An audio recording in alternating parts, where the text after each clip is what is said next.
రాష్ట్రంలో సీజనల్ వ్యాధులు పెరిగిపోయాయి. టైఫాయిడ్, మలేరియా, డయేరియాతో పాటు డెంగ్యూ కేసుల సంఖ్య అధికంగా నమోదవుతున్నాయి.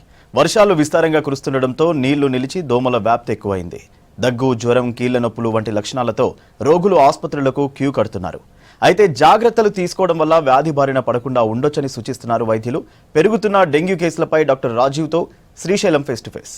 రాష్ట్రంలో వర్షంతో పాటు సీజనల్ వ్యాధులు అంతకంతకు పెరుగుతున్నాయి. సాధారణంగా నమోదయ్యే సంఖ్య కంటే కూడా ఈసారి ఈ వర్షాకాలం సీజన్లో ఆ కేసుల సంఖ్య పెరుగుతూ వస్తుంది. మలేరియాతో పాటు టైఫాయిడ్, డెంగ్యూ ఈ కేసులు విపరీతంగా ఉంటున్నాయి. అవి పెరగడానికి రీజన్స్ ఏంటి? ఈ అంశాలకు సంబంధించి మనతో మాట్లాడేందుకు డాక్టర్ రాజీవ్ ఉన్నారు. ఆయన అడిగి మరిన్ని విషయాలు తెలుసుకుందాం. ముందుగా ఇన్ జనరల్గానే సీజన్ అనగానే కేసులు నమోదైతే, కానీ ఈసారి డెంగ్యూ కేసులు గతంతో పోల్చిన ఈసారి ఎక్కువ ఉన్నాయి. రీజన్స్ ఏమై ఉండొచ్చు? ముఖ్యంగా డెంగ్యూ అనేటువంటిది మనకి ఒక వైరస్ వల్ల కలిగేటువంటి వ్యాధి. అంటే డెంగ్యూ ఫీవర్ అనేటువంటిది ఈ వైరస్ వల్ల కలిగినప్పటికీ దాని వ్యాప్తి అనేటువంటిది ముఖ్యంగా దోమకాటు వల్ల జరుగుతుంది. అంటే ఎడిస్ ఈజిప్టి అనేటువంటి దోమకాటు వల్ల ఆ వైరస్ ఏదైతే ఉందో అది ఒకరి నుంచి మరొకరికి వ్యాప్తి చెందుతుంది. ఇది మనందరికి తెలిసిన విషయం. మరి ఇక్కడ వ్యాప్తిని అడ్డుకోవడం కానీ ఇతరులకు రాకుండా ఉండడం చేయడం అనేటువంటిది ముఖ్యంగా దోమల యొక్క నివారణ మీదనే డిపెండ్ అయి ఉంటుంది. అసలు ఈ లక్షణాలు ఏంటి అంటే డెంగ్యూ వల్ల, డెంగ్యూ ఫీవర్ వచ్చిన వారికి అధిక జ్వరం, హై గ్రేడ్ ఫీవర్ అంటాం. హై గ్రేడ్ ఫీవర్తో పాటు ఒళ్ళు నొప్పులు, కీళ్ళ నొప్పులు, దాంతోపాటు ముఖ్యంగా తలనొప్పి ఉండడము.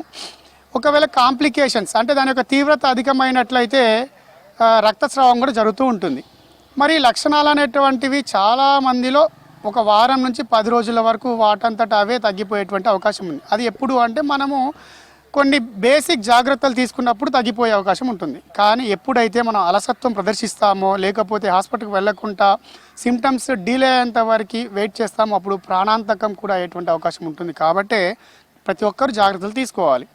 మరి ఈ డెంగ్యూలో ఈ లక్షణాలతో పాటుగా అసలు ఎప్పుడు సీరియస్ అని అనుకోవాలి అంటే డెంగ్యూ హెమరేజిక్ ఫీవర్, దాంతోపాటుగా dengue shock syndrome, multi organ failure, ఈ 3 అనేటువంటివి డెంగ్యూ ఫీవర్తో వచ్చేటువంటి కాంప్లికేషన్స్. అంటే కాంప్లికేషన్స్లో ఏమేమి ఉంటాయి ఎక్కువ దానిలో అంటే డెంగ్యూ హెమరేజిక్ ఫీవర్ అంటే మనందరికీ తెలుసు డెంగ్యూలో ఏమవుతుంది, ప్లేట్లెట్ల యొక్క సంఖ్య తగ్గిపోవడం. మరి ప్లేట్లెట్ల యొక్క సంఖ్య తగ్గితే రక్తస్రావం అనేటువంటిది జరుగుతుంది. దానివల్ల డెంగ్యూ హెమరేజిక్ ఫీవర్ అనేటువంటిది రావడం జరుగుతుంది.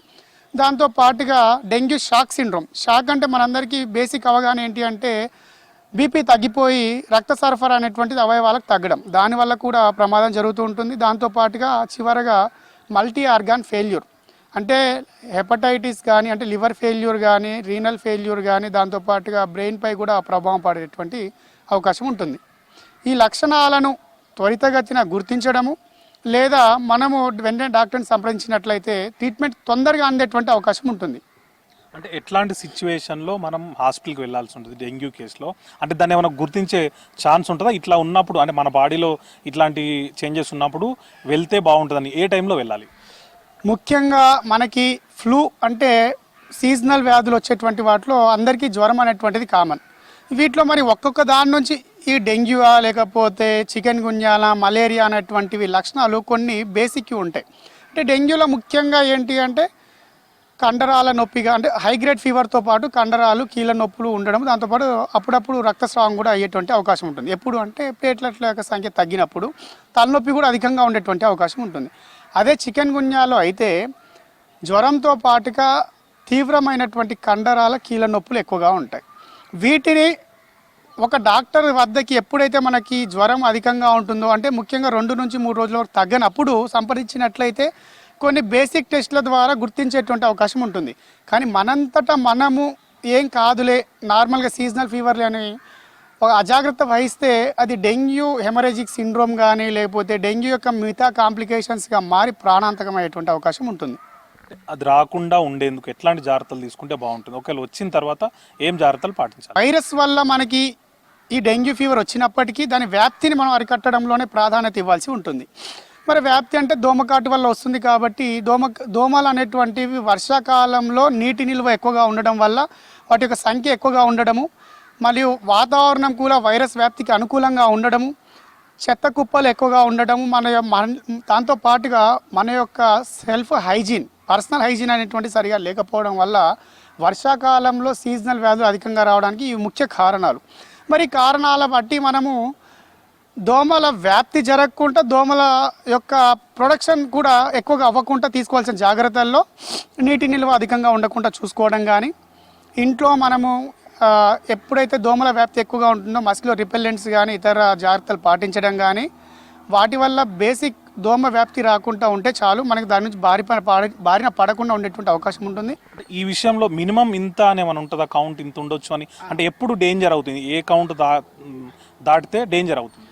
మినిమం అనేటువంటిది ఇప్పుడు 80,000 అనేటువంటిది మినిమంగా తీసుకున్నప్పటికీ దాంతో పాటుగా లక్షణాలు కూడా మనం పరిగణలోకి తీసుకోవాల్సి ఉంటుంది. కొందరిలో తక్కువగా ఉన్నప్పటికీ ఎలాంటి లక్షణాలు లేనప్పుడు కొంత వెయిట్ చేసే అవకాశం ఉంటుంది.